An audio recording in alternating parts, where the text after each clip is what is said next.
By the time the first pickup slowed down on Miller County Road 18, Emily Carter was already standing beside the dead well, with mud on her jeans, a shovel in her hand, and a rented backhoe coughing behind her like it regretted waking up. The June sun sat high and white over the fields, burning the color out of the grass, and turning the dust along the road into a pale brown haze. The Carter farm stretched around her in 50 tired acres of cracked soil, leaning fence posts, and corn that had come up thin and uneven. The barn roof flashed dull silver where old sheets of tin had been patched over older leaks. The farmhouse behind her still had the same peeling white paint her father had always meant to fix after harvest. But Emily was not planting. She was not spraying. She was not packing boxes or calling realtors or doing any of the sensible things people expected from a girl whose family farm was nearly gone. She was digging around a stone well everyone in town believed had been dead for 30 years. The well sat at the edge of the west field, half swallowed by weeds and wild grapevine, its old limestone ring hidden under dirt and roots. Most people had forgotten it was there. Those who remembered it said it had gone dry before Emily was born. Her grandfather had built it by hand, back when the Carter farm still ran cattle and cut hay from pastures thick enough to hide a child.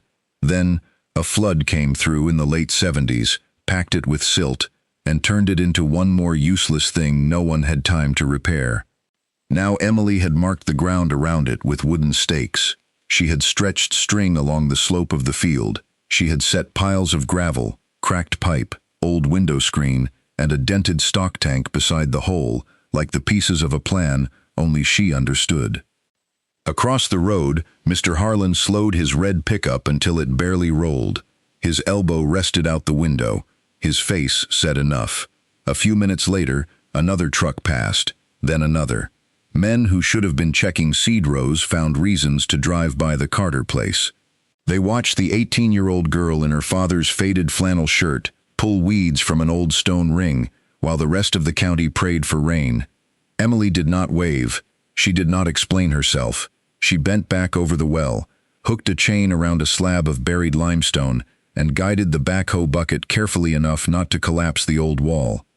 She had paid cash for only 4 hours of machine time, and every minute mattered. When the engine choked and black smoke blew from the stack, she waited, one hand on the lever, eyes fixed on the stone. To anyone passing by, it looked like panic. A girl with no money, no rain, and no real chance was spending her last dollars on a hole in the ground.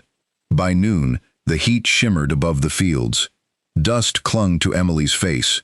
Her arms ached from lifting, scraping, and dragging roots loose from clay that had been packed hard for decades. She climbed down from the backhoe, opened a weather-stained notebook on the hood, and checked the hand-drawn map tucked between the pages. The map was old, the pencil marks faded almost gray, but the circle in the west field was still clear. Stone well, seep strong after dry spells. Emily touched the words with her thumb. The whole town thought she was trying to save a dead farm with a dead well, but Emily had seen something they had stopped looking for. The Carter farm had not always looked like a place waiting to be auctioned. When Emily was little, it had been green in June and gold in September. Her father, Daniel Carter, used to drive the old Ford tractor slow enough for her to sit beside him on the fender, one hand gripping his sleeve, the other pointing at meadowlarks lifting out of the hay. Her grandfather's name was still carved into the beam above the barn door. Carter land had fed 3 generations before the bad years came one after another. First came the low corn prices, then 2 dry summers, then a wet spring that kept machinery out of the field until planting was late. The topsoil thinned. The diesel bills rose. The tractor broke belts and leaked oil faster than Emily could patch it. Her father borrowed against the land, then borrowed again to put in another crop. He never said how bad it was, but Emily saw the envelopes on the kitchen table and the way he sat longer in the dark before sunrise. The stroke came in late March, just as he was trying to repair a planter, older than most of the men who laughed at it. By April, Emily was signing papers she barely understood and driving herself to the hospital twice a week after chores. Her mother had been gone since Emily was 9. There were no brothers coming home, no uncle with money, no hidden savings tucked away in a drawer. There was only Emily, 50 acres, a tired house, a father who could no longer speak clearly, and a bank that had lost patience. At Miller County Bank, the loan officer looked over the appraisal like he was reading an obituary. The land was worn out. The house needed repairs. The equipment had little resale value. The previous crop had not produced enough to justify another extension. He did not say the word worthless at first. He worked his way toward it with numbers, charts, and careful language. But by the end of the meeting, that was what the 50 acres had become on paper. Worthless as collateral, worthless as a risk, worthless as a future. He told her that selling might be the responsible choice. A larger grower north of town had already asked about the acreage. If Emily acted quickly, she might keep the house for a little while and avoid foreclosure. Emily sat across from him with her hands folded in her lap. She was small enough that people mistook her quiet for fear. Her brown hair was usually tied back with a rubber band. Her boots were scuffed white at the toes. She did not look like the kind of person who could argue with a banker, and she did not try. But when she left the bank, she did not call the neighbor who wanted her land. She drove home, walked past the broken gate, climbed into the attic, and opened the cedar chest where her grandfather's things had been stored for years. Inside were seed catalogs, old county maps, a rusted pocket knife, and notebooks filled with weather, planting dates, pasture notes, and water levels written in pencil. Most of it was ordinary farm record-keeping, but near the bottom of one notebook, on pages warped by age, Emily found sketches of the west field. There were lines following the natural slope of the land, marks for cottonwood trees, notes about clay layers, and a small circle labeled Stone Well. She read the note beside it 3 times. Seep strong after dry spells. Then she remembered something from childhood. In the worst summers, when most of the pasture turned brittle, the grass near the old cottonwoods stayed green a week longer. After rain, frogs gathered near the west fence, even when there was no standing water. Her father had once told her that her grandfather believed the land had a slow vein of water under it, not enough for waste, but enough for a patient farmer. That was all Emily had, an old note, a childhood memory, a line of trees that should have died years ago and had not. So she rented the backhoe, bought what scraps she could afford, and started digging. By the end of the first day, the story had already reached town, but it did not come to Emily all at once, in neat little visits. It came in pieces, the way small-town judgment always did. At Dawson's Feed and Supply, the counter went quiet when she walked in carrying a list written on the back of an old seed invoice. She did not buy new equipment. She could not afford new anything. She asked for torn filter cloth, mismatched pipe fittings, a coil of hose with a split near one end, and the cheapest pea gravel they had left in the yard. The owner looked at the list, then at her muddy boots, and lowered his voice like he was offering mercy instead of a discount. Behind her, 2 farmers stopped talking about soybean prices long enough to watch her count out cash. At the diner, the story became larger by lunchtime. The old well was suddenly a bottomless pit. The backhoe was suddenly rented for a fortune. Emily was suddenly tearing apart the only good section of the farm, though most of the men saying it had not set foot past her mailbox in years. One of them said her father would have known better. Another said grief could make a person mistake a hole in the ground for a plan. The pressure that mattered most came later, not from a truck pulling into the lane, but from a white envelope in the mailbox. Emily opened it on the porch with dust still on her hands. The letter from Miller County Bank was printed in clean black lines, cold and final. 30 days to present evidence of repayment capacity, or the account would move into foreclosure review. No raised voice, no warning delivered across a fence, just paper, numbers, and a date circled at the bottom. That evening, the county agent stopped by, but he did not lecture her like a villain in polished boots.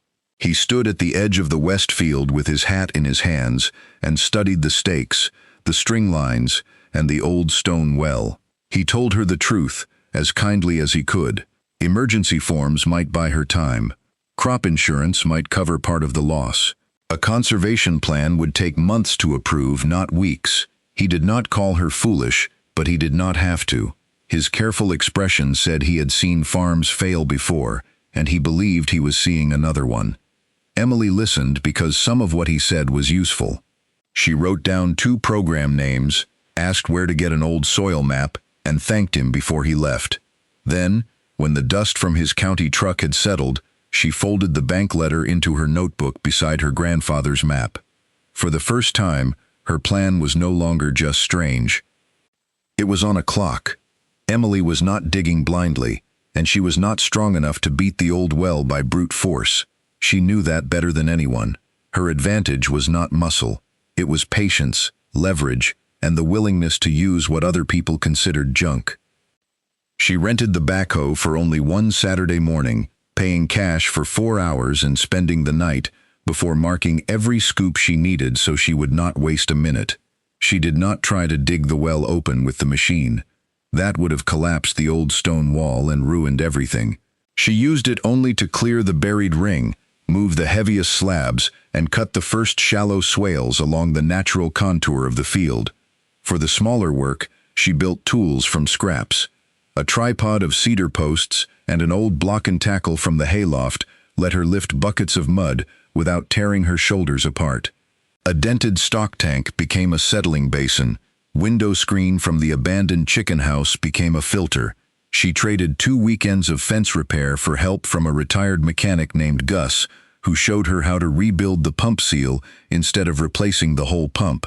At the junkyard, she bought cracked pipe by the pound, then cut away the bad sections with a hacksaw in the barn. Nothing about it was easy, but it was possible.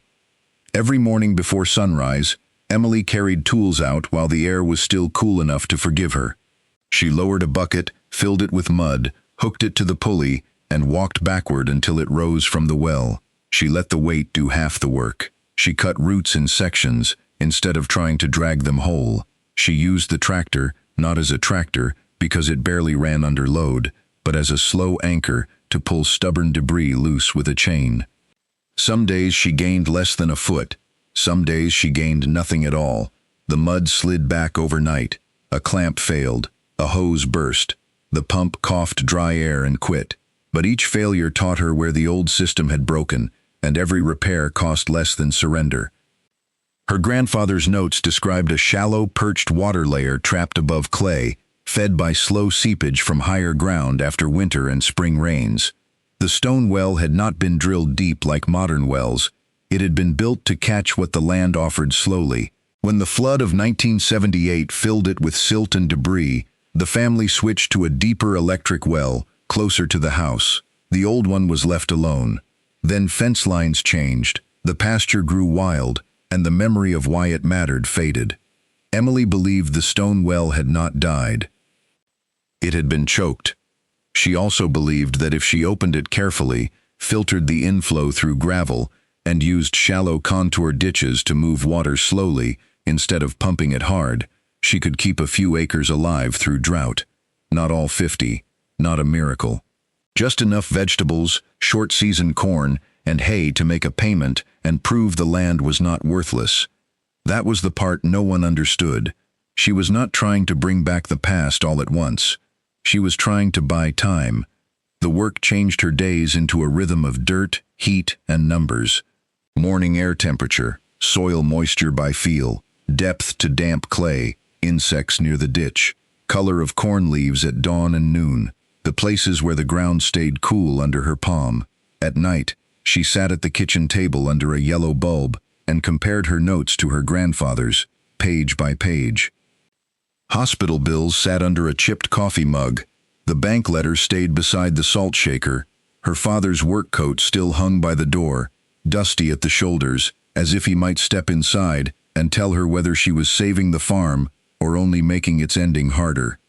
One night, after the pump failed again, Emily sat so still that even the house seemed to hold its breath. The refrigerator hummed. The old clock ticked over the stove. Through the open window came the dry rasp of crickets in the grass.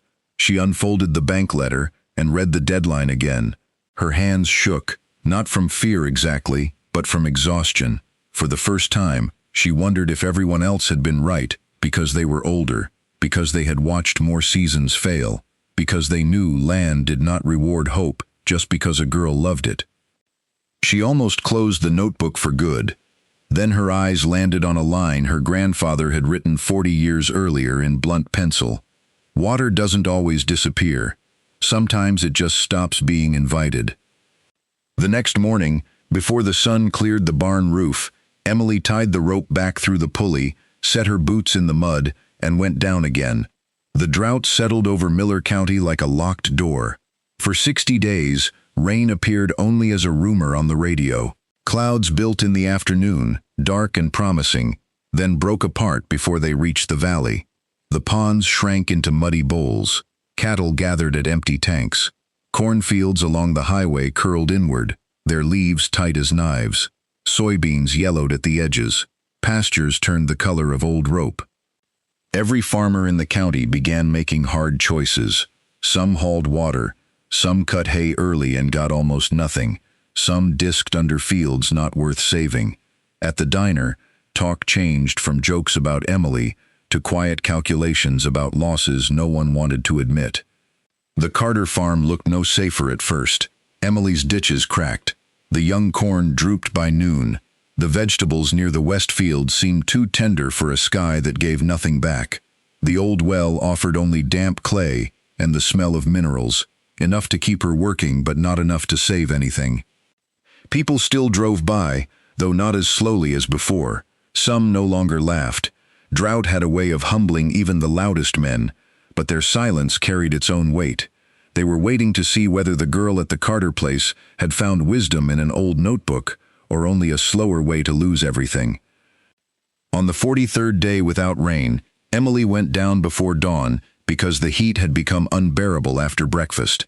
A headlamp circled her forehead. The air inside the well was cooler than the field above, heavy with the scent of wet stone that had not seen daylight in decades.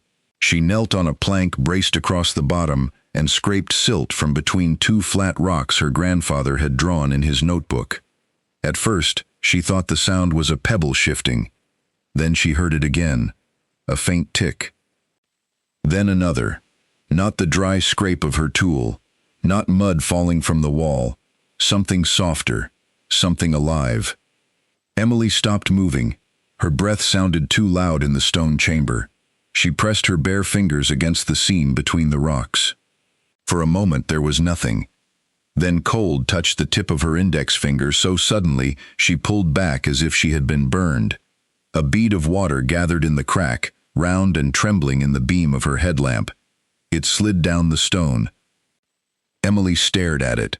All summer she had imagined water as a stream, a gush, a miracle big enough to silence the road and the diner and the bank. But the thing that broke her was smaller than a tear. One clear bead on old limestone, one answer from the dark. Another bead followed. Then a thin silver thread slipped through the gravel and disappeared into the mud beneath her boot. Emily put both hands against the wall and bowed her head until her forehead touched the stone. She did not cheer. She could not. Her throat closed around every word she had never said to the people who mocked her, to the banker who doubted her, to her father lying in a hospital bed, to her grandfather, whose pencil marks had outlived almost everyone who believed in them. Above her, the field was still dying. The debt was still real. The bank deadline had not moved. But beneath her hands, the well was breathing. By noon, the bottom held 3 inches of water. By evening, 5. By the next morning, 7 inches of clear, cold seep had gathered over the gravel bed. Emily did not waste it. She set the intake low and ran the pump gently, never faster than the well could refill. She guided the first trickle through the shallow contour ditches, covered the wettest stretches with straw, and watered before sunrise when the soil could drink without losing half of it to the air. The change did not sweep across the farm like a miracle. It moved slowly, root by root. The soil along the ditches darkened and stayed dark past breakfast. The corn nearest the west field loosened its curled leaves. Squash lifted from the dust. Beans flowered under the worst heat of the summer. Grass returned in thin green threads where the contour lines held moisture instead of letting it run away. From the road, the Carter place still looked tired. The barn still leaned. The house still needed paint. The tractor still sounded like it had one season left. But in a county turning brown, Emily's Westfield had begun to turn green. The banker returned 2 weeks before the deadline, but not with the same certainty he had carried in his office. He stepped out of his clean truck and stood at the fence, looking first at the rebuilt stone well, then at the narrow swale where water moved slowly beneath a cover of straw. He did not praise her. Bankers did not hand out hope unless the numbers allowed it, but he asked to see her records. Emily brought him the notebook. There were no speeches in it, no dreams, no pleading, just dates, receipts, crop estimates, water levels, market prices, and a harvest plan small enough to be believable. She had written down every dollar spent, every repair made, every row planted, and every inch of water the old well had given back. The county agent came again, this time with a soil map folded under his arm and a different look on his face. He walked the contour ditches, knelt to feel the soil, and studied the way the cottonwoods lined up with the dampest ground. Emily showed him her grandfather's sketches and her own measurements beside them. He did not call it luck. He called it a working conservation practice built from an old farm system no one had bothered to document. By harvest, no one in Miller County was laughing. Emily did not harvest a fortune. The story was better because of that. Real farms are not saved in one golden afternoon, but she harvested enough. The short-season corn yielded where everyone had expected nothing. The vegetables from the Westfield sold out 3 Saturdays in a row at the local market because every other garden in the area had burned up. The hay from the revived strips was small in volume but high in value because feed was scarce. Neighbors who had mocked the ditches now paid for bales grown on land they had called dead. Emily made the overdue payment with hands still stained from soil. The bank did not forgive the debt, but it restructured the loan. The 50 acres were no longer listed as worthless ground waiting for liquidation. They were working land with a water plan, a conservation report, and a farmer stubborn enough to make both matter. In September, after the first small rain finally came, trucks began stopping at the Carter place for different reasons. Mr. Harlan stood by the old well with his cap in both hands, studying the stonework without meeting Emily's eyes for a while.